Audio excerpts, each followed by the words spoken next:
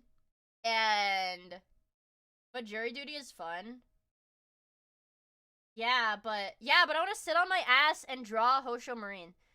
Well, anyways, guys, assuming that I don't make it to jury duty tomorrow, which is either I skip it or I don't get called in. Anything could happen. I would like to do an art stream on YouTube in the afternoon, 2 p.m. maybe. I would like to do an afternoon art stream before the Twitch stream. What happens if you don't show up? They mail you a fine for like 100, 200 bucks. Tacklite says he doesn't show up to jury duty. Tacklite says he doesn't go to jury duty. Tacklite said he just pays the fine. He doesn't go to jury duty. That's Tacklite, bro. What? You don't want to? Tacklite's not supposed to be. Tacklite's too racist to do jury duty. Well, I mean, to be fair, Oimo said that she got selected. Yeah, at the beginning of stream, Oimo said that she got selected for jury duty. So she just, like, what? She said she was, like, too Japanese. She didn't know English or something. She didn't know English good enough or something. And said she was, like, too Japanese. And they just let her go. And she didn't have to do it.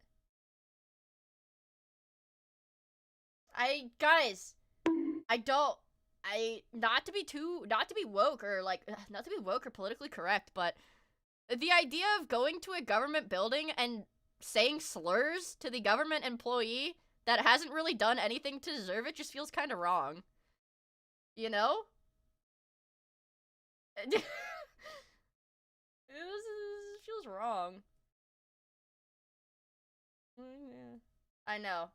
Well, anyways, guys, I know. Just be like, oh, just say you have stuff to do. Well, so the thing is, my window to call them or to go online and say, hey, I've got stuff to do, I can't make it, was like 2 weeks ago. XDD Shrug 37 months. XDD Shrug. Fly! Thank you so much for the 37 months! Holy crap!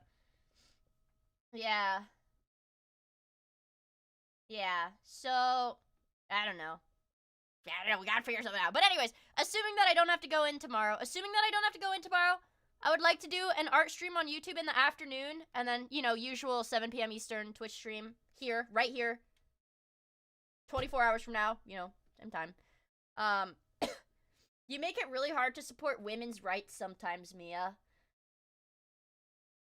Well, I would say I'm not representative of the greater female population, so, maybe not everyone's as bad as me. Maybe everyone's worse than me. You'll never know. Yeah, I fight for women's wrongs, okay? Women's lefts. But anyways, you guys, I don't know. I think I took a 1 hour sponsor for Marvel Rivals that I have to do, by the end of the month, but honestly, I really don't want to play Marvel Rivals, so I might just ask Twitch to cancel it, frankly. I mean, I only make like $100 from those, so. Would I, like, okay, would I rather be strapped into a fucking chair, forced to play Marvel Rivals for 1 hour, and get paid to do it? No, I don't really want to do that.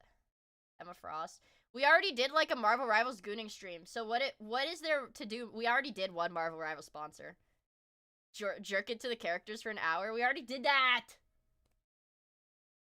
I know. I think I'm gonna contact Stream Elements about that SLOPPA one. So, we'll do that one before I go to Japan. And, yeah, I want to keep you guys in the loop, so you guys don't freak out on me when I inevitably forget to make a post about it, and then I have to post about it the day of. I want to make very clear, I'm going to Japan for like a week. So that's like a week of gorilla streams, okay? That's a week of not promised Miia streams. And that's, yeah. I'll probably do YouTube streams because I don't know how the time zones are gonna work. Essentially, I'm sharing an Airbnb with like 5 of my IRL friends, and I don't know how the time zones are gonna work when they're out doing shit and I can be at the Airbnb and just stream on YouTube for a little bit. But anyways, I will be out of town from the 4th to the 13th. Okay, like a week and a couple days. A week and a couple days. So we get to celebrate my anniversary. 4 years anniversary. And then I'll do guerrilla schedule for that. For that week, you guys. Yeah. I'm kind of excited. I'm gonna go to Chikawa Land. We're all gonna go to Chikawa Land. I already pre-ordered. I already pre-ordered 1 copy of every Hosho Marine merch available at Super Expo. I got 2 fans because they were cheap. And I already pre-ordered every drink that they're serving at Super Expo because you pre-order the food, and there's a 1 in 9 chance that I'm gonna get a Hosho Marine coaster. No, paper fans. So you're broke, and the crazy thing is, it costs like $100 US dollar, dude, because it's all in yen. It's all in yen. I get like an acrylic standee for like less than $10. It's insane. It's actually crazy. But what I'm most excited about that I know would be impossible to get in the States, like I know I'd never be able to get it in the States, is I got an art book of all of the concept art for the fest, 7th Fest idol outfits that they're selling at Super Expo. So, and I'm gonna get it all, you guys. Hello, Blank on YouTube. Guys, Blank on YouTube just found me from the Biden Blast sheep clip. Hi. I do play Minecraft speedrun sometimes, but I'm live right now, but usually I'm live 6 hours earlier. It is really late for me. I'm from America. It is 1 a.m. Hi. Based first time YouTube chatter? Yeah. But I've already planned it out. Well, technically, I think I speak the least Japanese out of anybody in the group, which is fine. And one of my friends that I'm going with is literally moving to Japan. Like, they already live in Japan basically half time, so it's like, I was like, I don't need to learn Japanese.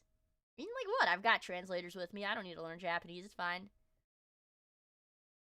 Onichi wagwan mina slimes. Yeah. I hate that. I fucking hate that Toronto. I hate that Toronto Japanese video.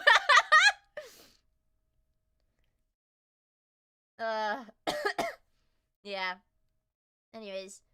Well, I'm sorry. I think my time is catching up. The clock is ticking. That picture of the rabbit holding the clock. I think it's about time for me to take some more medicine. Because I drank all my water, so my throat's getting a little scratchy again. So yeah, I will stream tomorrow. Yeah, fuck off. Shut up! Tactical, thank you so much for the follow. I really, really appreciate it. I hope you had fun hanging out with us. Yeah, it's sleepy by time.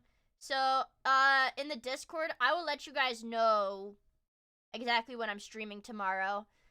In an ideal perfect world, there will be a 2 p.m. art stream on YouTube, and then the usual 7 p.m. shenanigans on Twitch and YouTube. In a not perfect world, it'll just be the 7 p.m. Twitch and YouTube shenanigans. But yeah, thank you guys for hanging out. I really appreciate it. Buy Gamersubs. Gamersubs.gg/miia. Buy Gamersubs! With my code. As we tapping on my monitor. Join my Discord, discord.gg/miia. And subscribe to my YouTube. I don't know. What else can I say? Follow my Twitch, or Twitter. Follow my Twitter and my Twitch. I don't care. Do it all. Anyways, good night, chat! Thank you guys for hanging out with me. I had a really fun stream, and I am really excited to get back into the groove of not being sick and being able to do full-length streams once again, because Man, this shit's my lifeblood. It's very fulfilling. I enjoy doing this a lot. So I'm very happy to be able to get back to streaming like I always do. So hopefully I'll be all better very soon. Yay. Thank you guys for hanging out with me. I'm gonna go to bed. Good night. Good night. Good night. Good night. Good night. Good night. Good night. Good night. Good night, chat. Good night. Good night. Good night. Goodbye. Good night. Thank you guys for hanging out with me. I really appreciate it. Okay, good night.